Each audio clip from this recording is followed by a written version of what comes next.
Recordings in progress. Okay, so today I want to talk about mental toughness. So we talk a lot about mindset and having a strong mindset and things along those lines. And so I want to kind of take that to another level today on mental toughness. So we all want to succeed. We are all trying to reach some sort of goal, whether it be a personal goal, a professional goal, a financial goal, a win goal, or an activity goal, whatever the case may be. We're trying to win at all costs. And yet the day-to-day business of real estate can be pretty tough at times. It's a lot of rejection. It's falling out of escrows. It's all kinds of different hands that have to touch a file for it to close.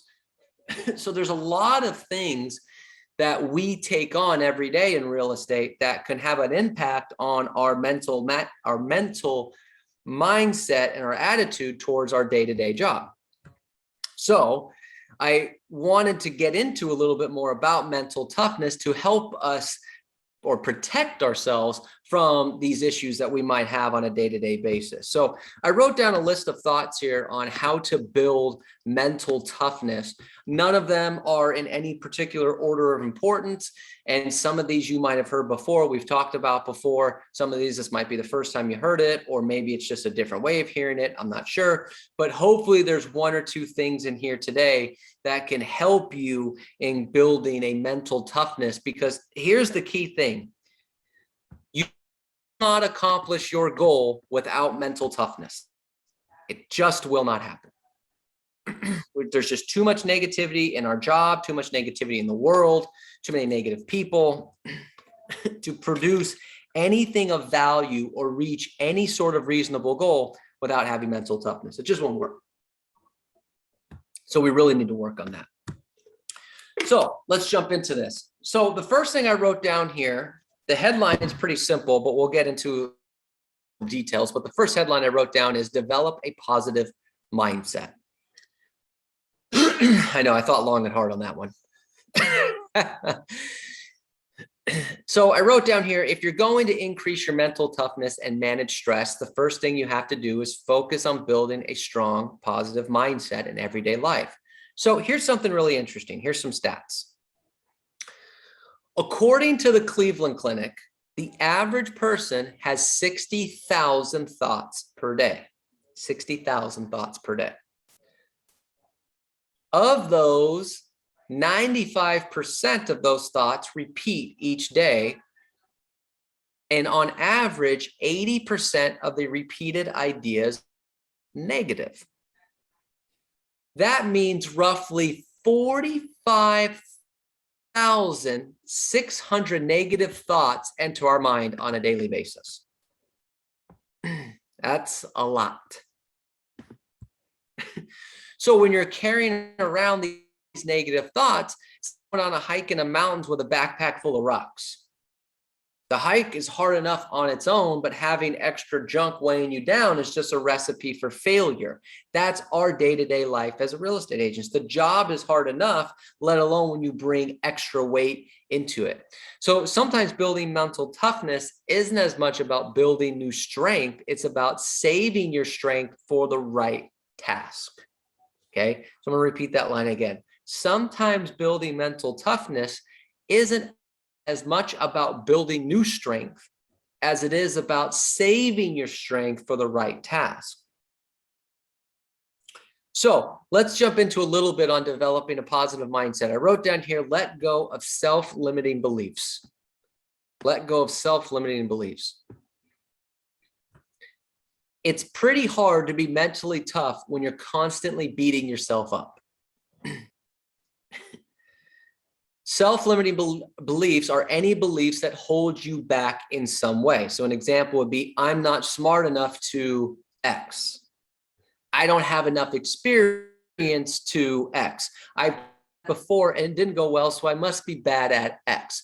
Fill in the X with whatever you want to fill in with real estate. I'm not smart enough to learn the scripts.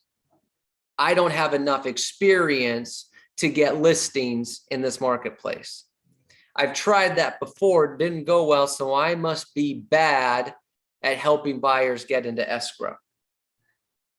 Whatever it may be, we set these limiting beliefs on ourselves.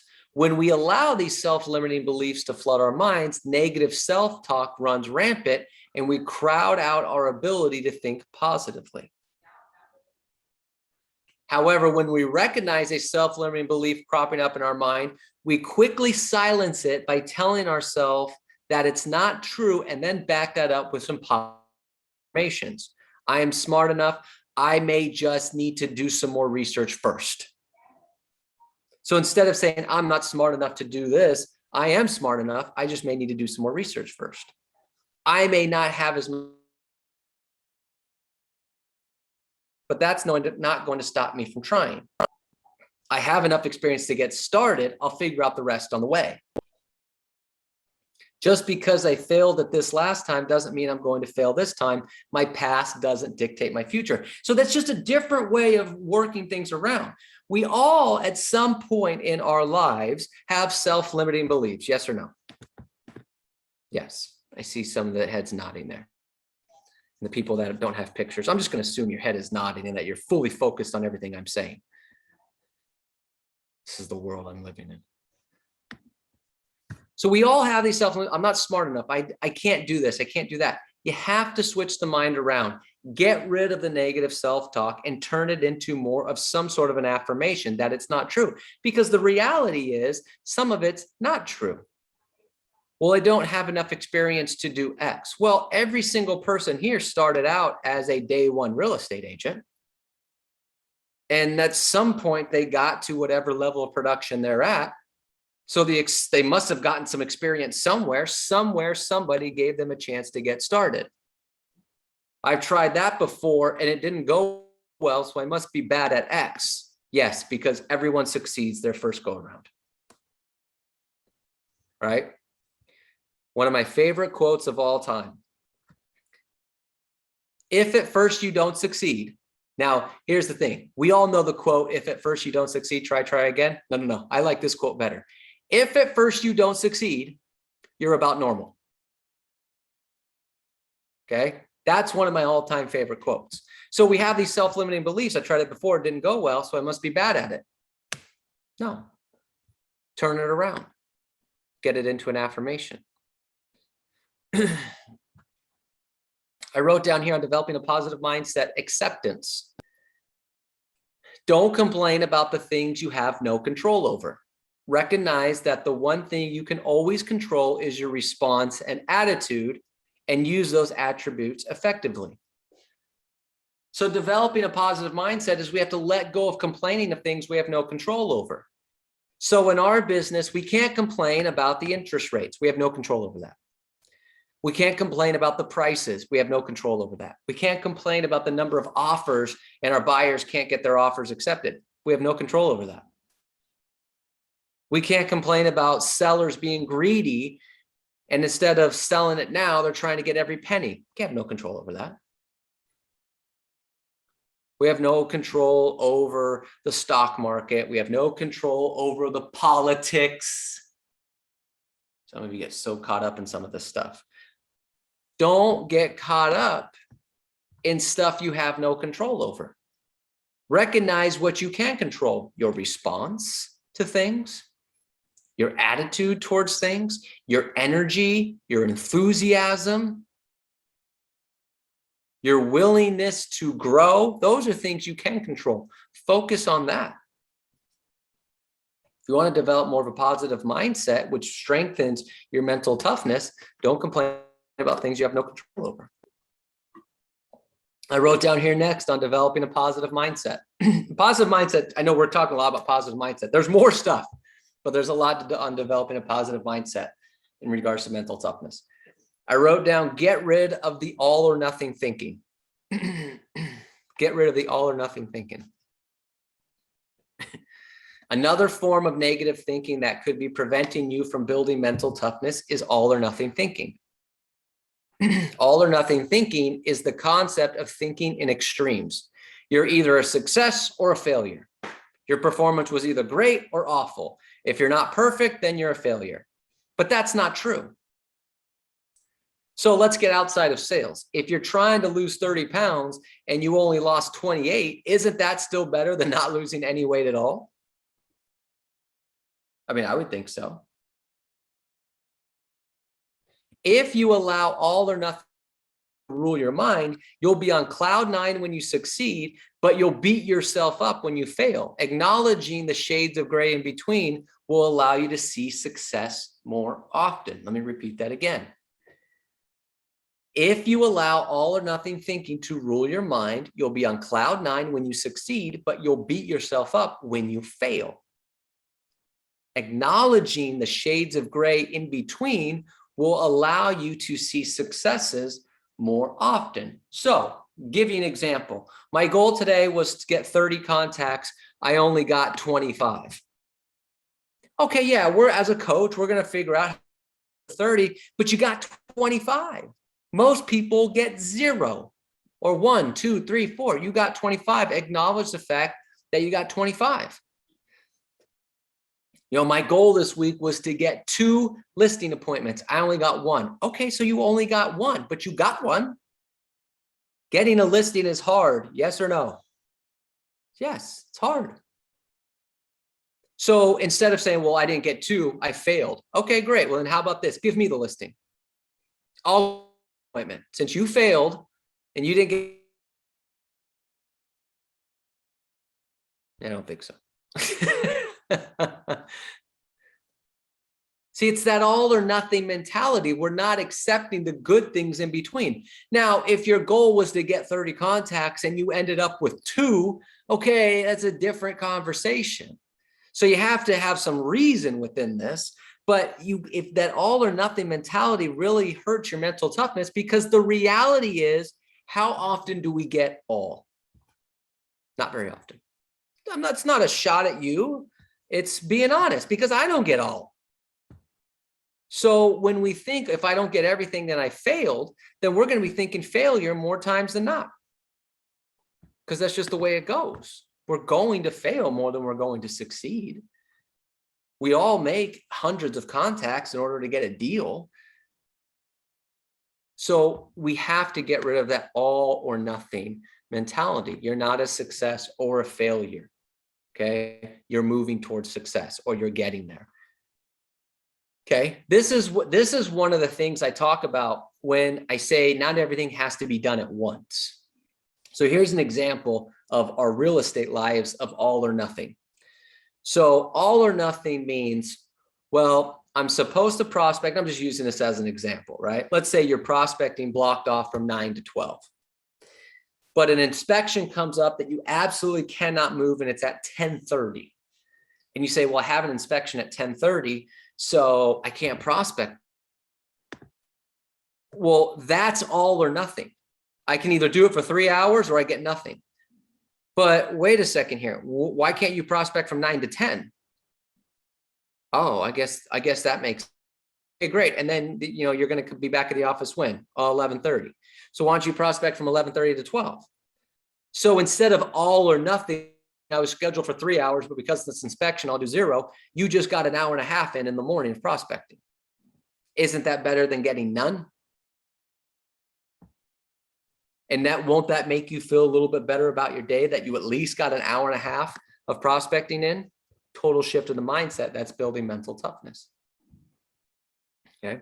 When you recognize an all or nothing thought, remember to look for the positive in the situation. What did you gain by trying?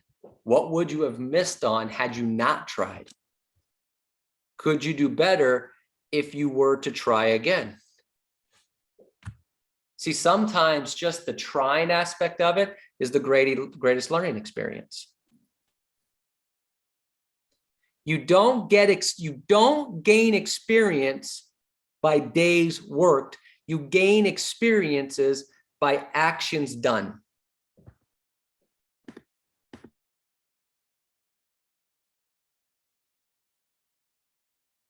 We talked that self-limiting belief earlier, the experience. Days work doesn't give you experiences. Experience done gives you experiences. So what would you have missed out if you hadn't at least tried it out? All right, I wrote down here, developing a positive mindset. Last last couple points here in developing a positive mindset, and then we'll go down to point 2, is ditch the dwelling. Ditch the dwelling. Self-limiting beliefs and all or nothing thinking can lead to a bad case of dwelling on the negative, which is bad news for your mental toughness. If you want to build mental toughness and keep your mind strong, you have to ditch the dwelling. Well, on our misfortunes, we waste massive amounts of energy that we could be using to achieve our goals. And when that happens, we're more likely to quit altogether. That doesn't mean you're not mentally tough. It just means you're misusing your energy. Because the amount of energy you're using to dwell on the bad stuff, it's the same amount of energy to work on achieving your goals and thinking positive. You're using the same amount of energy, you're just misusing it. So the next time something bad happens, it's important to allow yourself to feel the disappointment and frustration, but work on reducing the amount of time to dwell on the situation. Now, I won't go total Mike Ferry on you when Mike Ferry says that if you have a negative moment, you have 5 seconds to dwell on it. Yeah, something bad happens, 5, 4, 3, 2, 1. Okay, get over it. I'm not going to, okay, I'll give you a little bit more time.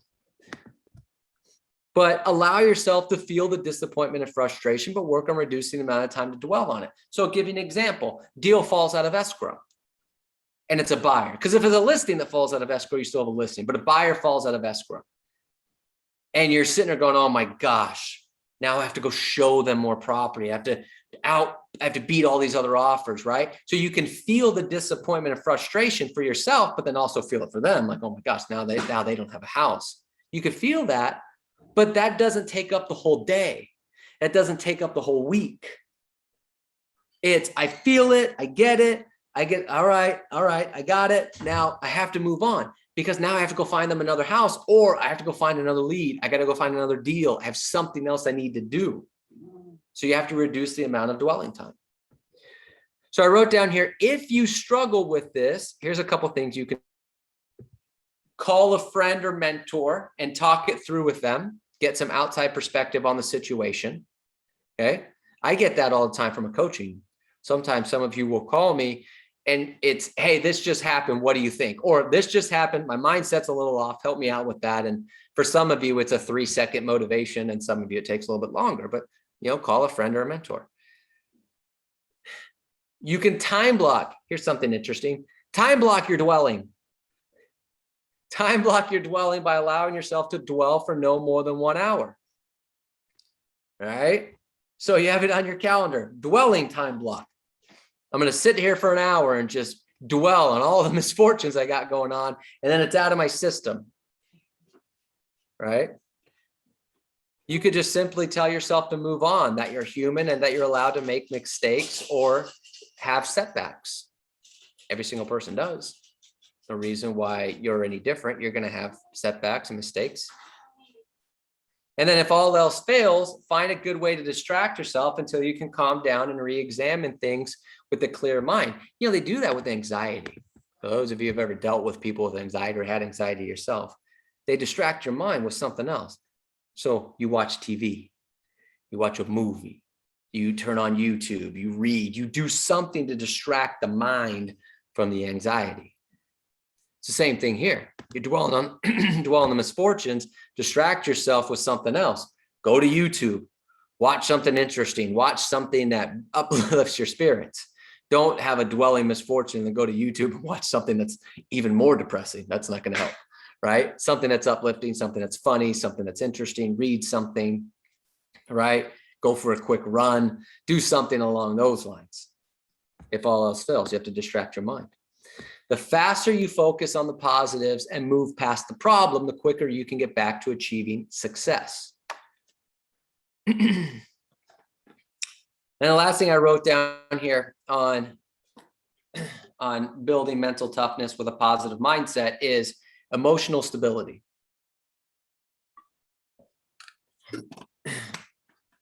Success, leadership, anything along those lines often requires that you make good decisions under pressure.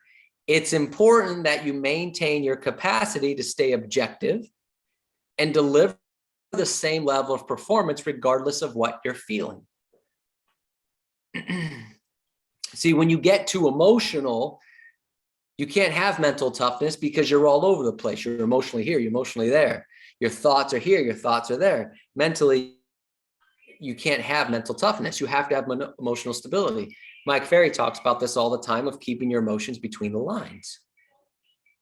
Stay objective, deliver the same level of performance for what you're feeling. Remember that it's not about you. Whatever issue is going on, don't take it personally or wonder, why is this happening to me? Keep your focus level, keep your emotional level, and focus on what you can control and move forward. All right, so that's all part of developing a positive mindset for mental toughness. So the next part of developing mental toughness I wrote down is connect with your purpose. Connect with your purpose. One of the most critical elements to building mental toughness and keeping a strong, focused mind is having a strong why for all your short and long-term goals. So having a strong why, having a strong motivation factor, whatever you want to call it, a goal. If you set out to achieve a huge goal that you don't have a why for, you're going to find yourself distracted, discouraged, or disengaged as soon as you experience your first setback. Think about the last time you were working on a goal or resolution and things weren't going well. Perhaps you thought you didn't have enough willpower or discipline. The truth is, it's more likely that you didn't have a strong enough why. You had no motivating factor to get over the distraction, the discouragement, the disengagement. If you don't have a strong connection to what you're doing, if there's no motivation for what you're doing, the mental toughness isn't going to be there. Right? Your why is the purpose, cause, or belief that inspires you. So I challenge everybody to figure out what is the motivating factor in your business. Now, you can use this for anything, but let's keep this real estate related. If you don't have a strong why, if you don't have a strong motivating factor, then you're going to lose the mental toughness because there's nothing really attracting you to what you're doing. So you have to review the goals. And I wrote down here, you have to review them all the time because sometimes the goals change. The purpose changes. The why changes. I talk about this all the time. When I was a single man, my only goal in life was to have a yacht in Marina del Rey Harbor. And then I got married. And that was the end of my goals.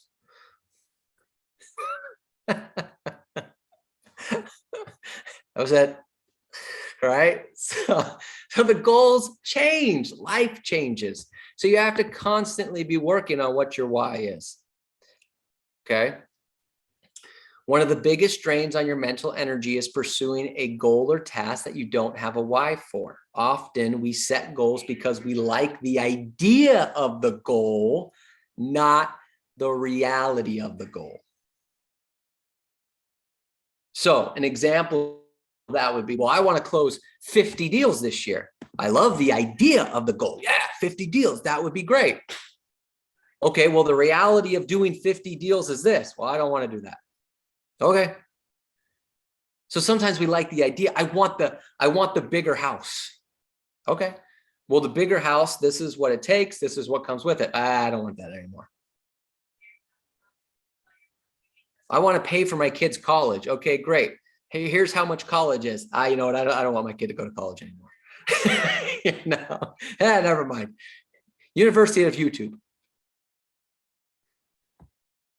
Sometimes we like the idea of the goal, not the reality of the goal. Without connecting to our why, intrinsically motivate ourselves to achieve our most challenging goals. You have to have a purpose. If you want to develop any sort of mental toughness on anything you're doing, there's got to be a strong reason to do it. And you have to really connect with that. I wrote down here on connecting with a purpose is you need to find intrinsic motivation. You need to find intrinsic motivation. There's two types of motivation. There's intrinsic motivation and extrinsic motivation. In a brief nutshell, intrinsic motivation means you're motivated to perform an activity for yourself, for a personal reward. Extrinsic motivation means you're motivated to perform an activity to either earn a reward or avoid punishment. If you want to build mental toughness, you need more intrinsic motivation, because the extrinsic motivation can come and go, and it's not as connected. So an example of that is, well, I earn a reward. I won, Realtor of the Week, Realtor of the Month at my local board of realtors. Okay, so you got an award, a reward for it. But is there something personal? I want to do this because of X, for something for me, for my family, whatever the case may be. You need to develop more intrinsic motivation. So here's an example. Let's say you want to quit smoking because you know it's bad for you, but you really enjoy smoking. If you don't truly want to quit smoking, it's going to be nearly impossible, regardless of your willpower and mental toughness. But if you want to quit smoking because you just had a baby and you don't want your baby growing up around smoke, then that's a why giving you your intrinsic motivation. It's far more powerful and far easier to maintain over the long haul. So you have to figure that out. What's the personal stuff behind it? It's not, because the thing is, it's never about the money. You can't build mental toughness thinking about the money. Because if you lose that, here's why. This is a key point. You can't build mental toughness about the money. Because if you lose the money, they're going to print more tomorrow. So you can get it back. When it's intrinsic motivation and it's something personal to you, if you lose that, you can't always get it back. That's where the mental toughness comes in. That's why you have to really dive deep into the intrinsic motivation in order to develop strong mental toughness. Okay. All right. The third part of developing mental toughness is find strength in unity.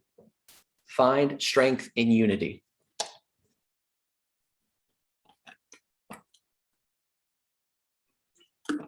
I wrote down here, you have to embrace the idea that you're not in this alone. Bill Gates didn't build Microsoft alone. Oprah didn't build her network by herself. Steve Jobs invented the iPhone without a team, and so on and so on and so on. Behind all these successful people were countless other people who were offering support, mentorship, guidance, and encouragement. If you want to develop unmatched mental toughness, you need to understand that you don't have to go it alone. Even the toughest Navy SEALs have a team back. It's just too hard mentally to go through all this on your own. All the stuff going on in life right now, to have no one else to bounce an idea off of, to have no one else to give you something back, right? So one of the things you can do is find a mentor or a committee of mentors. The benefits of having a great mentor are many, but boil it down to the basics. A mentor is someone who will help show you the path to success, discover strengths, spot your weaknesses, and work you through those. Now, your mentor doesn't have to be a real estate person, because some of you might be thinking, I've been in real estate for 25, 30, 40 years. I'm not getting a real estate mentor. That's fine. Maybe it's a mentor somewhere else. Maybe it's a spiritual mentor. Maybe it's a financial mentor. Okay. Whatever the case may be, there's different mentors that you can follow to help you build mental toughness. If you're struggling to deal with your internal negativity or with finding your purpose, talk through it with a mentor. As the old saying says, sometimes we lose the forest for the trees, through the trees. I wrote down here next is find some cheerleaders. Not like, you don't have to like go to like a football game and find like actual cheerleaders, okay? But like, you know, life cheerleaders. If you want to stay never hurts to have a group of personal cheerleaders to help you successfully complete your goals. Now, these aren't mentors that are going to jump in and help you. They're just keeping your spirits up. Even if you have a strong why and a positive mindset, it's nearly impossible to maintain a positive attitude at the time. Yes or no? It's impossible. I find myself to be a fairly positive individual. And I promise you, I am not this way 100% of the time. Okay? It doesn't make you weak to need help from time to time. Having a group of people cheering you on will make all the difference in the world. Now, as a company, you have people like myself, Neil, Patty, and Eric, and all these other people helping you out, but you need your own people as well. People in your family, your friends. As you work towards your goals, tell a few close friends about what you're doing. And when things get tough, tell them about it. And they'll hopefully give you a pep talk that you might need. But here's the thing, don't resist their positivity or counter it with a self-limiting belief. Allow their optimism to refill your energy and use that energy to press on. Or the third thing you can do in strength and unity is form an accountability group. Some of you already do that. Cheerleaders are great, mentors are, sometimes we need someone to give us a kick when we need. You might have a strong why for running a marathon and losing 30 pounds, but that doesn't mean it's going to be easy. And trying to force yourself to follow through is a sure way to tax your mental energy. So find a person. And here's the thing, it could be one person. Some of you are, sometimes we get people that want an accountability group and it's like, oh, I need 3, 4, 5, 6 people. Start with one. Find a person, or maybe it's a few people who have similar goals, or at the very least, the need for an accountability partner. And then use that to push yourselves each day. If you want to develop mental toughness, you have to do it in a group. You have to have somebody helping. You have to have people backing you up. Some of you might be thinking, well, I have great mental toughness. I have nobody backing me up. I guarantee there's somebody backing you up, even if you don't even recognize them.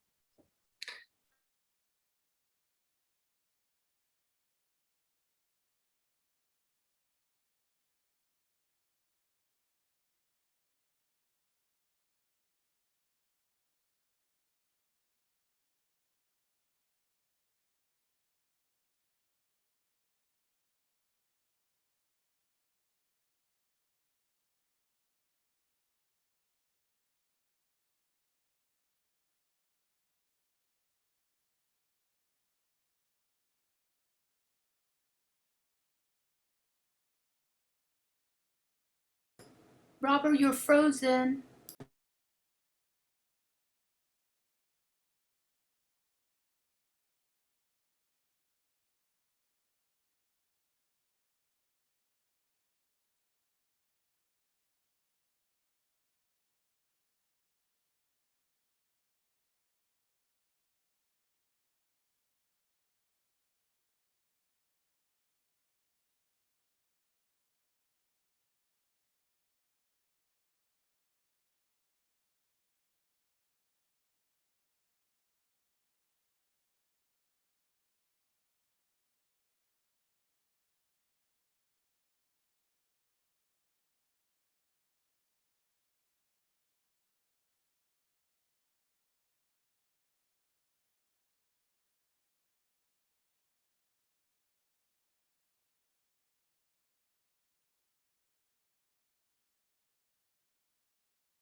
So as I was saying, before I was so rudely interrupted by my internet, it's inevitable, no different. As you work on your goal, face many ups and downs, but that doesn't mean you don't have mental toughness, willpower, or discipline. When you find yourself in a low spot, instead of giving up right away, ask yourself these questions. Okay, I wrote down here, am I being too hard on myself? Are negative thoughts distorting my view? What's the positive side of this setback, obstacle, failure, whatever it was? Why was this goal important to me? Is this goal still important to me? Who can I ask for help? Who can hold me accountable? So before you give up on something, ask yourself these questions, because it might be more something in these answers, right? You're checking your mindset before you just give up on something. When we get lost in the negative thinking or lose connection to our purpose, it's far too easy to become discouraged. Okay. I wrote down here on picking yourself up, keep your attention on the long-term outcomes to stay steady in the face of real or potential obstacles. You have to keep thinking the long term. What's the long-term outcome? What's the long-term goal? These are just little things getting in the way. Complications, side effects, failure, they're all part of the landscape. Mitigate the damage, learn the lessons that will help you in the future, and move on.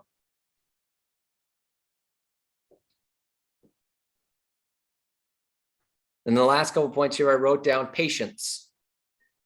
Don't expect results immediately or rush things to fruition before their time. It's one of the greatest ways to kill your mental toughness is thinking that overnight it's going to work. It's going to be fine. It takes time. Anything worthwhile takes hard work and endurance. View everything as a work in progress. And then the last note I wrote down here is in the face of failure. View failure as an opportunity to grow and improve, not a reason to give up.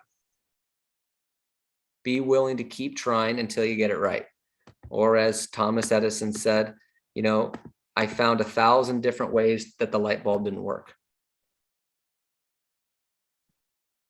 Thank God he went with 1,001.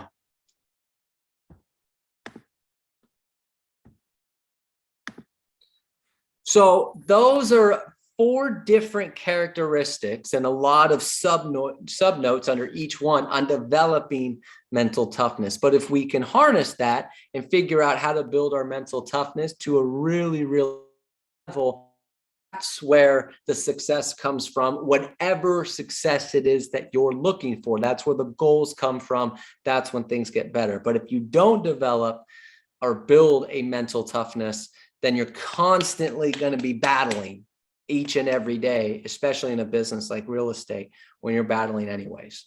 So figure that out, work on that, find what you need help on, contact your coach, contact your mentors, your accountability partners, people you know, be in it together and help to yourself to build that real strong mental toughness to help you succeed. All right, everybody, that's all I got. Hopefully there was 1 or 2 things in there that were positive for you.